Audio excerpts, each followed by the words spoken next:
Horsham isn't exactly the first place you'd think of when considering the world of international high finance or diplomatic wheeling and dealing. However, on Saturday, all eyes were turned on the sleepy East Sussex commuter belt town as finance ministers from the G20 began gathering at a luxury hotel there. Perhaps they need the extra pampering that such a resort can offer after the stresses and strains of the last 6 months.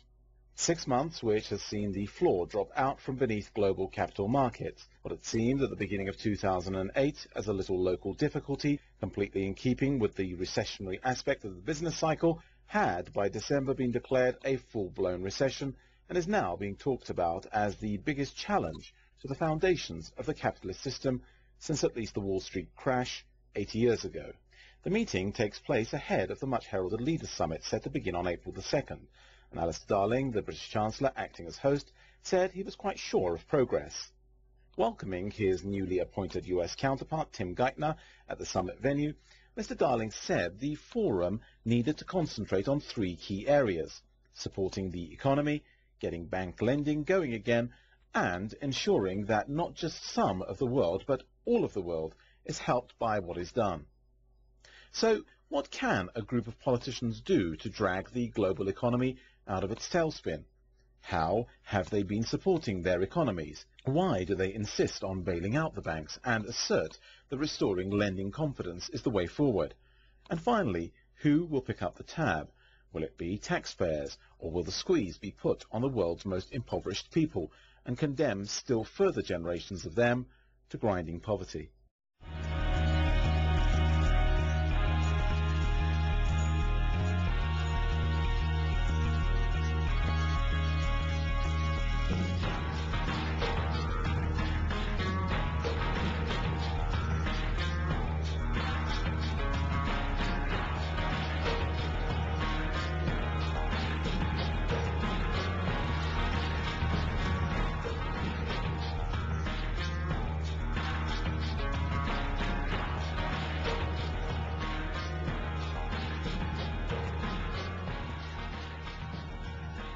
Hello and welcome to Four Corners, a closer look at one of the stories shaping your world.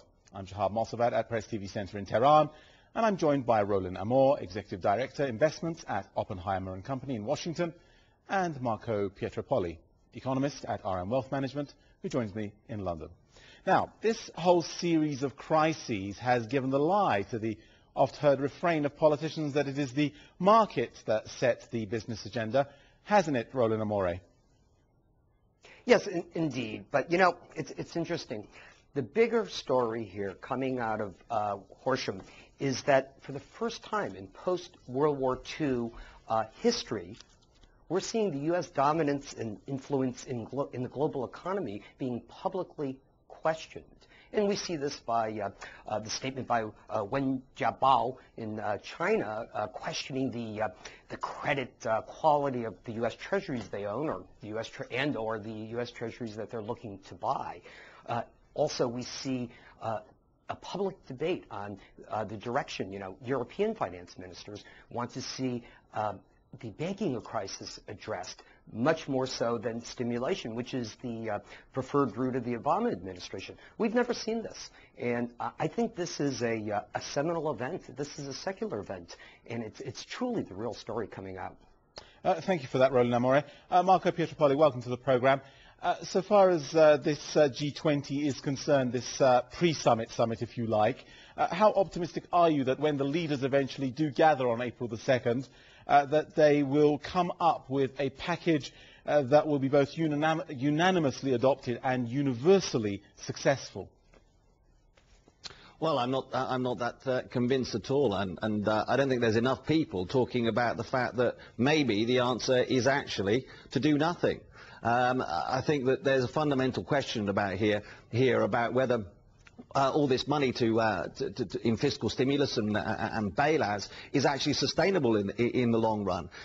With interest rates as they are, for now it's sustainable, but as soon as interest rates start going up, and they will have to going up, probably fairly sharply at some point fairly soon, what happens if all this government debt, this ballooning budget deficits and government debt that we're accumulating, especially in the US and the UK, becomes unsustainable. I firmly don't believe that the way to go is to rescue failing institutions so that they can carry on getting their bonuses. Failing institutions need to fail and fail quickly. Therefore, the world can move on, and if you're going to spend money on fiscal stimulus, don't put it into a black hole, which is these failing institutions, but give jobs to people, create lasting legacy by investing in infrastructure projects, that sort of thing. But really, I really don't believe that the way that Britain and the US are going is actually sustainable. Well, gentlemen, I must say I'm absolutely gobsmacked, and it's rare that I say that, because I was expecting the two of you to come along here and be advocates very much for the practices that governments have been engaging in. Being from the finance sector, that's what I expected. I can't say I'm relieved, but I'm made somewhat optimistic that the view is somewhat different from the one I expected. Let me go back to you, Roland Amore. How long can this fantasy that's supporting the banks, the one that Marco Pietropoli was disseminating there, how long can that fantasy be maintained, that maintaining the banks, keeping up the banks is the only way to go? That's the only possible solution. Well, you know, the fantasy can go on as long as we want to finance it. It's very simple. The damage that has been incurred does not get reduced by supporting the banks. You know, it's whether we want to take this damage and pain and drag it out over years, or whether we want to just realize the problem now. You know, the reality is that bad companies or bad business models that are bailed out remain bad companies and bad business models. I think Marco had some excellent points there on the do nothing. You know, what we're doing is we're trying a supply side solution to what's going on. Japan tried that. We have a deflation. Over the last 3 months, the CPI inflation rate in the U.S. has annualized at 8.1% or thereabouts. The problem is when we put out money at 0% to stimulate the economy, when you have an 8% deflation rate, that money costs 8%. That's very expensive, okay? That's the problem with supply side solutions. We need to look at solutions that hit the demand, okay? One of the solutions that have been effective throughout time, and it's not a political favorite, not by any means, is tax cuts to those who create jobs and employees, jobs, wealth, and new businesses and so forth. This has always worked. Now, the problem is if a company